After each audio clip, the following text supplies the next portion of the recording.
Hi friends, welcome back. Today we are going to meet another dance friend and hear her story. So I'd like to introduce you to Catherine. And we're just gonna casually go through some questions and find out more about her ballroom dance life. So Catherine, how long have you been dancing?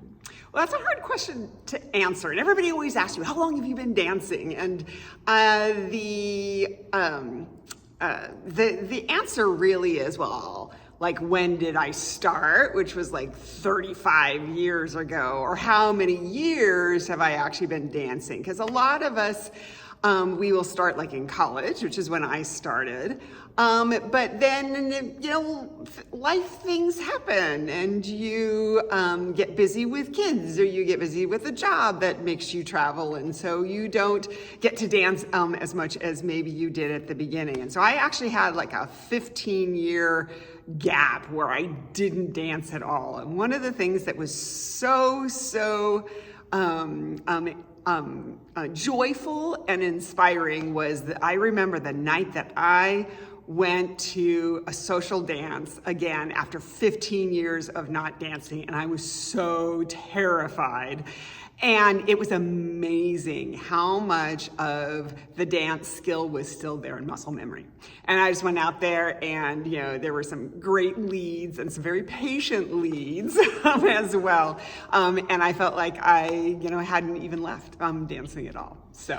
And guys, Catherine has a good point here. If you've, you know, stopped dancing for whatever reason and things happen, we get pregnant, we have a physical issue, we have a demanding career, we have a family.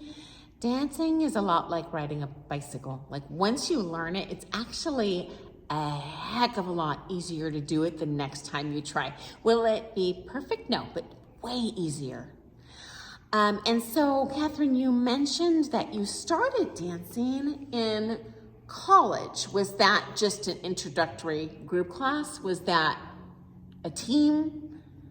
Yeah, so that was actually just some group classes that was just offered, you know, as undergraduate courses. And I took one and I just absolutely loved it. And so the next semester, I took 2 courses, which means I was dancing 4 days a week in class. And of course, my instructors would hold social dances on the weekend. And so I would also dance on Friday night. And then there would be workshops on Saturday. And so, like, oh, for that year, that was like the best year of college because I was dancing so much. And it just brought just incredible joy into my life. And then have just tried to keep that in my life since then. So guys, we're broadcasting from the United States, and these days there are many colleges that offer ballroom dance programs, and if you have kids in college, if you're in college, that's a great opportunity to get cheap lessons, okay? Because they usually get that campus room for free, so to speak.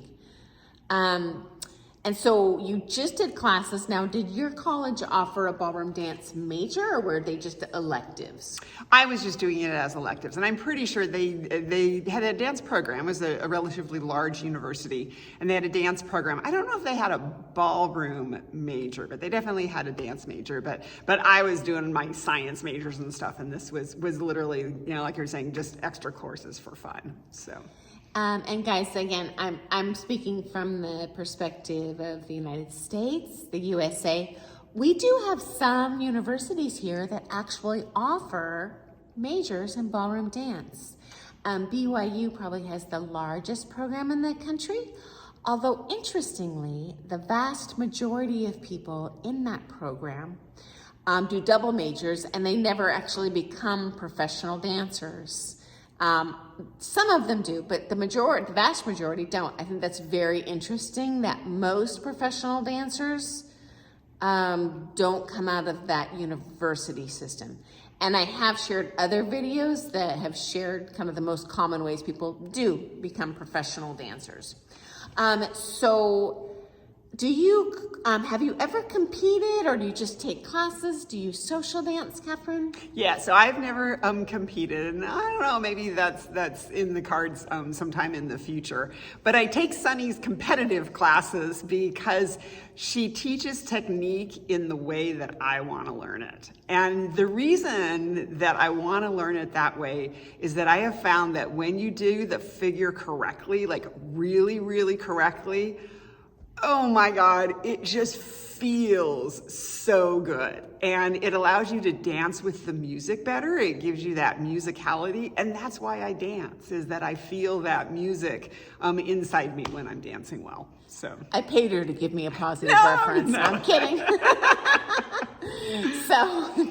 So do you social dance as well? And question for you, do you find that the competitive technique helps, or is this really a different animal than social dancing?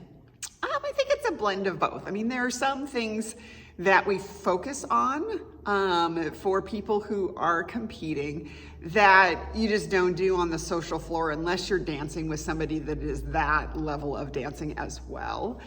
But a lot of the little tweaks that we make for competitive dancing, again, just kind of make the figure work better and make it easier to dance with a social partner, because you're doing it correctly, and you're helping them do it correctly as well. And ladies, I've talked about this in some other videos. As lady, you actually have a lot more power than you realize when you're social dancing or competitively dancing, to encourage your partner with your body to lead you.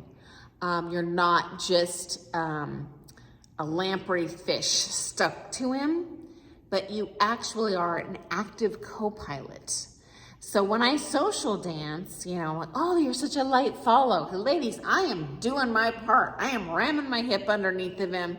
I'm giving him torsion, whether he's leading it or not. And I'm doing it underneath, so if he just doesn't want to do it, he doesn't feel it as heavy. But that'll make you a much better follow and a more beautiful follow. So do you take private lessons, group classes? I do everything. I dance whenever I can. I do workshops, I do group classes, I do kind of selective private lessons when there's something that I want to particularly focus on. And then during COVID, I did a lot of private lessons because nobody was offering group classes. So what styles of dance do you do? Do you do American, international, swing, salsa? Yeah, so I do standard, which is kind of the more international style of waltz, foxtrot, things like that, for those of you who don't know that. I do American or smooth, which is kind of just, has a little bit of differences, but it's the same kind of waltz, foxtrot, etc. Essentially, depending on which partner I'm with, they'll lead a certain style, and I can follow both of those styles. But standard is the one that I focus on the most in terms of those smooth dances. And then I dance Latin style for my cha-cha and rumba and things like that, but I can also dance rhythm. And so again, kind of just depending on what people follow. And then I do the club dances too. So nightclub two-step and West Coast swing and hustle and things like that. And so since you've been dancing for 35 years, friends, obviously you've taken from a wide variety of instructors. Can you describe for us and kind of what your favorite and how your favorite instruction kind of happens? What makes that help you learn? Yeah, so that's really interesting. I have taken with local private instructors. I have taken from world champions when they've been brought in to do workshops and private lessons. I have gone to other cities and taken from national champions and world champions there. What I usually do in the private lessons is I really like it when the teacher has me dance, and then I say, pick 3 things your top three things to fix on this. And what I really like in an instructor is when is somebody who can explain kind of the goal of what we're trying to do, where we're trying to get, a little bit maybe of why also, but then can show me physically as well. And so all of us learn differently, and I really learn by doing it myself, but also by hearing about what I'm doing. So I get that mental picture, and then I get the physical practice of actually doing it. And I really need that physical practice. So, a private lesson where they tell me, do this, and I do it once, and then we move on to the next thing tends not to stick with me. I need to practice it 3 or 4 times and make sure that I kind of have that concept down before we go on to something else. So. And friends, Catherine brings up a great point here. Lessons are a two-way street, and your instructor is not psychic. You do it once, we're like, oh, they got it, we're on to the next thing. And so if you want to do it 1,000 times over, you tell that pro, we want that feedback. If we're wasting your time always showing you something when you want to feel it, say, you know what, that's not working for me today, can you dance it with me? Yeah, heck yeah. Because we all naturally kind of resort when we're teaching to the way that we learn, but that is not necessarily the way our students learn, and we want you to get the most value for your money and time. And it makes us look good as a teacher when you learn it faster. So, okay guys, so once again, we're over that 10-minute mark. We're gonna do one more follow-up video on this so we can learn more about Catherine and her ballroom dance life. Okay, so see you in the morning. Bye. Thank you, Catherine. Sure.